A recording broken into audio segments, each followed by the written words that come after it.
Hey, look out the window. This is my chance to reconnect with the girls. Okay, just stay in the car. नमस्कार दोस्तों, स्वागत है आपका मूवीक्स हिंदी पर।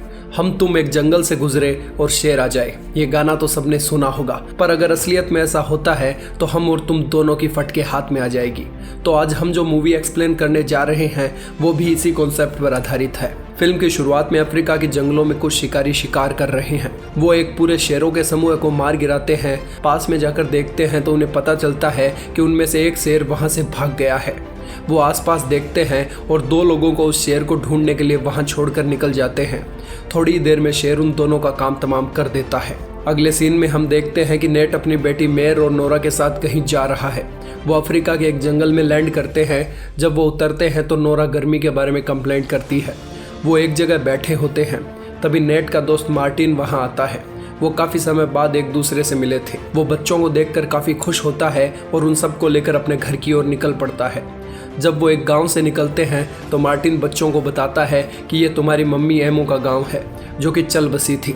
Martin बताता है कि उनकी माँ उसकी बहुत अच्छी दोस्त थी और उसी ने नेट और एमो को मिलाया था। इसके बाद वो मार्टिन के घर आते हैं, जहाँ दीवार पर लगी पिक्चर मेयर को काफ़ी अट्रैक्टिव लगती है। बाद में नोरा किचन में मार्टिन की मदद करती है, वहीं मेयर कुछ सामान सेट कर रही होती है।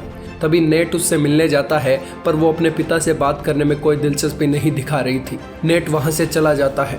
डिनर के समय मार्टिन मेयर की फोटोग्राफी की तारीफ करता है। वह नेट और मेयर के बीच बहस होती है, जहां वो कहती है कि जब मेरी मॉम मरी तब आप उनके पास नहीं थे। वहीं नेट कहता है कि वो कैंसर के कारण मरी थी, ना कि मेरे कारण। उन दोनों ने मिलकर अलग होने का डिसीजन लिया था। उनकी बातें सुनकर नोरा वहां से चली जाती है और पीछे पीछे मेयर भी। अगले दिन मार्टिन उन सबको जंगल सफारी करवाने ले जाता है। वहाँ उन्हें एक बेंजी नाम का लड़का मिलता है, जो एक शेरों के समूह पर नज़र बनाए हुए था। वहीं पास में एक खाली स्कूल भी था। मार्टिन शेरों के पास जाता है। वहीं बेंजी मेयर से बात करता है और बताता है कि शेर मेयर को कुछ नहीं करते, क्योंकि उसने बचपन से इन्हें पाला है। जब मार्टिन उनके पास जाता है तो एक शेर उसके पास आता है और खेलने लगता है। जब वो उनके साथ खेल रहा होता है तो उसकी नज़र एक शेरनी पर पड़ती है, जिसके पैर में घाव हो रखा था। वो उसके पास जाने की कोशिश करता है, पर एक शेर उसे दूर कर देता है। उसे लगता है कि ये किसी शिकारी ने किया है, इसलिए वो बेंजी को कहता है कि हमें आसपास देखना होगा। वो नेट और दोनों लड़कियों को लेकर पास के एक गांव के लिए जाता है, ताकि उनसे इस बारे में कुछ पूछा जा सके। रास्ते में मार्टिन बताता है कि शिकारी शेरों की हड्डियों और दांतों के लिए उनका शिकार करते हैं। जल्दी वो उस गांव पहुंच जाते हैं। मार्टिन उन सबसे गांव के लोगों के साथ पोलाइट रहने को कहता है और बताता है कि ये लोग बहुत अच्छे हैं। मार्टिन आवाज लगाता है, पर वहां कोई नहीं दिख रहा था। मार्टिन एक झोंपड़ी में घुसता है। मार्टिन नेट से लड़कियों को वहां से दूर करने को कहता है। नेट उन दोनों को दूर करता है और खुद अंदर जाकर देखता है तो वहां बहुत सारी डेड बॉडीज पड़ी थी। मार्टिन का मन ये नहीं मान रहा था, पर यह काम किसी शेर ने किया था। मार्टिन कहता है कि उन्हें यहाँ से निकलना होगा, क्योंकि वो कहीं आसपास हो सकता है। नेट बाहर आता है तो नोरा वहां नहीं थी।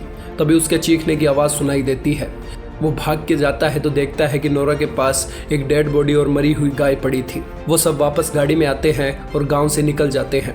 रास्ते में उन्हें एक आदमी दिखता है। मार्टिन उतर के उसके पास जाता है। वो काफ़ी घायल था। नेट दोनों लड़कियों को शांत रहने को कहता है और खुद मार्टिन के पास जाता है। मार्टिन नेट को उस आदमी का ध्यान रखने के लिए कहता है और खुद जहाँ से वो शख्स आया था उस दिशा में जाता है। आगे बढ़ता है तो उसे कुछ आवाज़ सुनाई देती है। वो तालाब में उतरता है, पर तभी उसके ऊपर पीछे से हमला होता है। नेट उस आदमी को बचाने की कोशिश करता है, पर अफसोस वो शख्स मारा जाता है। उसी समय नेट को गोली चलने की आवाज़ सुनाई देती है। वो मार्टिन की तरफ चलता है तो उसे एक शेर की आवाज़ सुनाई देती है। वो गाड़ी की ओर भागता है और जैसे तैसे गाड़ी तक पहुंच जाता है। शेर गाड़ी के कांच से टकराता है। दोनों लड़कियां बुरी तरह से डर जाती है और शेर गाड़ी के ऊपर अटैक जारी रखता है। एक विंडो के खुले होने के कारण शेर नेट की टांग पकड़ लेता है। नेट उससे अपनी टांग छुड़ाने की कोशिश करता है और मेयर से गाड़ी चलाने को कहता है, पर वहां से निकलते ही उनकी गाड़ी एक पेड़ में जा टकराती है। नेट कहता है कि उनकी मदद के लिए वन विभाग से कोई न कोई जरूर आएगा, पर मेयर को इस बात पर भरोसा नहीं था। उसी समय मार्टिन अपने वॉकी टॉकी की मदद से उनसे संपर्क करता है। वो बताता है कि उसके ऊपर शेर का हमला हुआ है और वो खड़ा नहीं हो पा रहा है, क्योंकि उसका पैर बुरी तरह जख्मी है। नेट एक डॉक्टर था, इसलिए वो मार्टिन को ब्लीडिंग रोकने के बारे में टिप्स देता है और कहता है कि हम जल्दी ही तुम्हें बचा लेंगे। मार्टिन के सामने फिर से शेर आ जाता है, जो लगातार मार्टिन को घूर रहा था। वहीं नेट को गाड़ी में एक गन मिलती है, जिसके जरिए वो शेर को बेहोश कर सकता था। वो गाड़ी के ऊपर चढ़ता है तो मार्टिन बताता है कि लोएन अब उसके सामने नहीं है, वो यहाँ से जा चुका है। नेट गाड़ी के ऊपर खड़ा था, तभी मेयर गाड़ी से निकल जाती है और मार्टिन की ओर बढ़ने लगती है। नेट उसे रोकता है, जिसके कारण उन दोनों में बहस होने लगती है। तभी पीछे से शेर आ जाता है, वो नेट के ऊपर हमला करता है। वहीं मेयर मार्टिन के पास पहुंच जाती है। नेट फायर करता है पर उसका निशाना सटीक नहीं था। शेर उसके ऊपर हमला करता है, जिससे नेट गिर जाता है। लोएन उसके ऊपर फिर से हमला करता, उससे पहले नेट गाड़ी के नीचे घुस जाता है। वो फिर से अटैक करता है पर नेट उससे जैसे तैसे बच रहा था। तभी नोरा विंडो खोलती है और एक डांट उस लोएन को लगा देती है। वो इससे थोड़ा कमजोर पड़ जाता है और वहाँ से चला जाता है।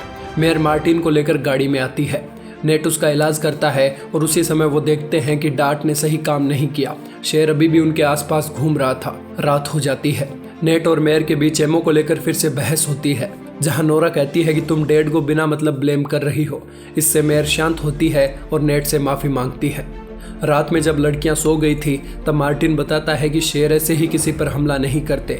उसके समूह को शिकारियों ने मार दिया है, इस कारण वो इंसानों को अपना दुश्मन समझने लगा है। रात में उन्हें रेडियो पर कुछ आवाज़ें सुनाई देती है।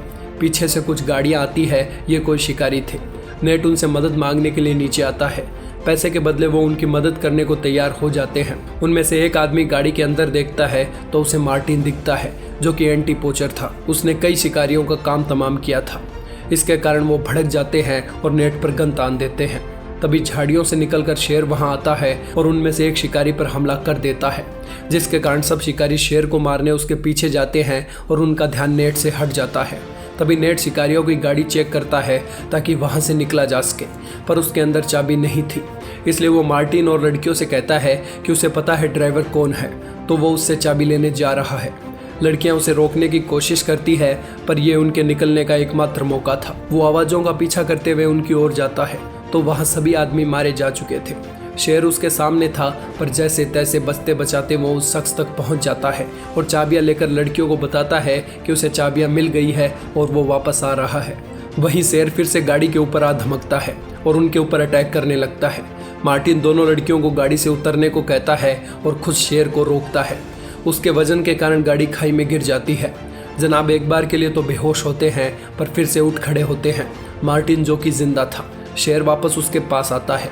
गाड़ी से फ्यूल लीक हो रहा था, इसलिए शेर जैसे ही करीब आता है मार्टिन लाइटर जला देता है और पूरी गाड़ी जलने लगती है। नेट वापस आता है तो देखता है कि लड़कियां सुरक्षित है, पर मेयर को चोट लगी है और मार्टिन मारा गया है। नेट शिकारियों की गाड़ी लेकर निकलता है और जंगल में स्थित स्कूल में आ जाता है, जो कि एकदम सुनसान थी, ताकि मेयर के घाव को सही किया जा सके।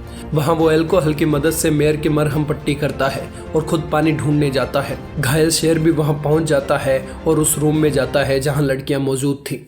वो दोनों छुपती है पर शेर उन्हें ढूंढ लेता है। वो उनके ऊपर हमला करने ही वाला होता है, तभी नेट वहाँ आता है और एक गन से उसके ऊपर फायर करता है। उसकी गोलियां अब खत्म हो चुकी थी। वो दोनों लड़कियों को लेकर एक सुरक्षित जगह जाता है और उनसे कहता है कि तुम्हें अंदर ही रहना होगा और मुझे शेर से लड़ना होगा। ये सुन दोनों लड़कियां उसे जाने के लिए मना करती है, पर अपनी बेटियों को बचाने के लिए उसे ऐसा करना होगा। शेर वापस आता है और नेट उसे अपने पीछे भागने के लिए मजबूर करता है। दोनों एक खुली जगह आ जाते हैं। शेर उस पर अटैक करता है और उसके शरीर के कई हिस्सों पर काटने लगता है। वहाँ एक दूसरा शेरों का समूह भी मौजूद था। नेट एक चाकू से शेर पर हमला करता है, पर इससे वो कहाँ रुकने वाला था। शेर उसका काम तमाम करने ही वाला था। तभी वहाँ मौजूद दूसरे शेर आ जाते हैं और उस आदमखोर पर हमला बोल देते हैं। यहाँ हमें समझ आता है कि जब तक हम जानवरों को नुकसान नहीं पहुँचाते, जानवर हमें कभी भी नुकसान नहीं पहुँचा सकते। उन तीनों को बेंजी और वन विभाग के लोगों द्वारा बचा लिया जाता है। नेट उठता है तो वो एक हॉस्पिटल में था और उसकी बेटियां एकदम सुरक्षित थी। मेयर और नोरा कहती है कि मार्टिन आप पर गर्व महसूस करेंगे। इसके बाद तीनों एक पेड़ के पास फोटो लेने जाते हैं, जैसी कि मार्टिन की दीवार पर लगी थी, जिसे एमओ ने खींचा था। इसी के साथ फिल्म खत्म होती है। अगर आपको हमारी एक्सप्लेनेशन पसंद आई हो तो सब्सक्राइब करें हमारे चैनल मूविक्स हिंदी को। धन्यवाद।